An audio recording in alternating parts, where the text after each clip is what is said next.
Good morning, नमस्कार, सत श्री अकाल, आदाब। आज मैं आपके सामने जो टॉपिक डिस्कस करने जा रहा हूं वो चीज है जो आप लोग सब अपने खेतों में भर भर के डालते हैं और जिसके बिना आपको लगता है कि आपकी खेती नहीं हो पाएगी, वो है डीएपी और यूरिया। क्या आप जानते हैं इस बारे में कि डीएपी में क्या होता है, कितने परसेंटेज होता है? मेरे ख्याल से बहुत सारे किसान भाई इस बारे में जानकारी पूरी तरह से नहीं रखते हैं। डीएपी में आपको 18% नाइट्रोजन मिलता है और बाकी होती है पेंटोस ऑक्साइड फास्फोरस। और इसका जो नाइट्रोजन होता है वो पेट्रोलियम पदार्थ से डिराइव किया जाता है, उससे प्राप्त किया जाता है। इसका प्रमाण यह है कि अगर आप डीएपी को लीजिए और किसी बाल्टी में पानी में घोल दीजिए तो आप देखिएगा उसमें पीला पीला तेल ऐसा ऊपर आ जाएगा। इसमें भी अब आप किसी भी बोरी में देखिएगा यही लिखा मिलेगा आपको, नाइट्रोजन 18% और 46% फास्फोरस। अब ये फास्फोरस जो है आपको 46%, मतलब अगर 50 किलो की बोरी की हम बात करें तो 23 केजी फास्फोरस होती है उसमें। अब इसके बाद इसी क्रम में बोरी में नीचे लिखा रहता है WS।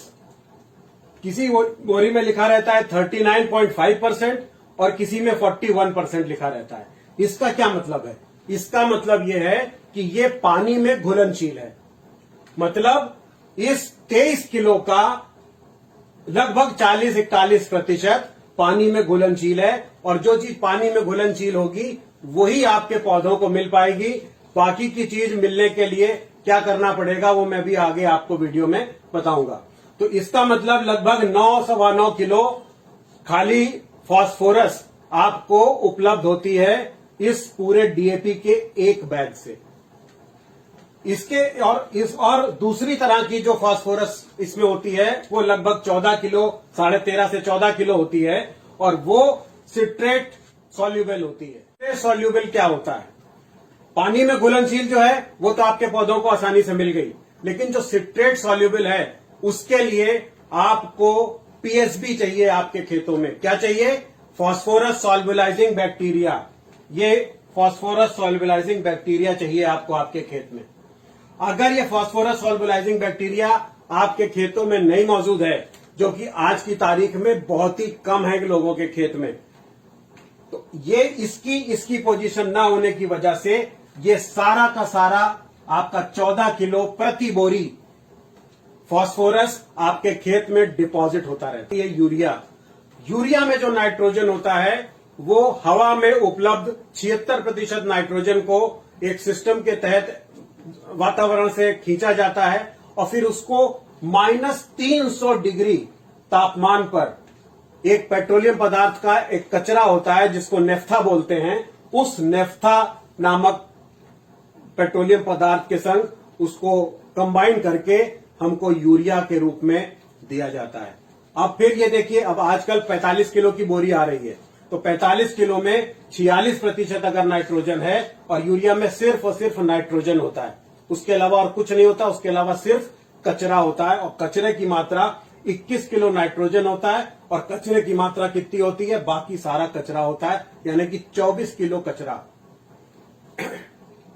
आपको मिलता है हर बोरी से।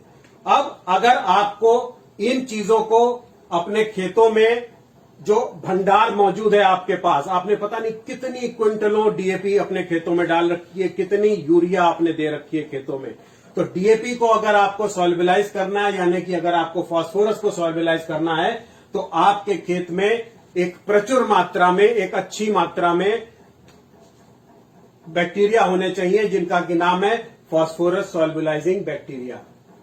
इसके बाद अगर आपको नाइट्रोजन फिक्सेशन करना है तो इसमें ये जो 3 तरह के बैक्टीरिया मैंने आपको बताए, इसमें एजेटोबैक्टर जो है ये फ्री लिविंग बैक्टीरिया है। फ्री लिविंग बैक्टीरिया का मतलब ये होता है कि इसको किसी फसल से मतलब नहीं होता, इसको किसी भी तरह की कोई मतलब जैसे कुछ अगर हम राइजोबियम की बात करें तो ये दलहनी फसलों में काम करता है, उसमें भी उसकी बहुत सारी और आगे की ब्रांचेस होती हैं जो अलग अलग प्रोडक्ट को अलग अलग फसल में अवशोषित करती है नाइट्रोजन।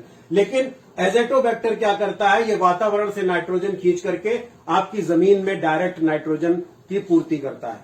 और सबसे कमाल की बात यह है कि अगर एजेटोबैक्टर एक सही मात्रा में आपके खेतों में है तो आप ये जान लीजिए कि सिर्फ 3.5 महीने में लगभग 350 केजी नाइट्रोजन।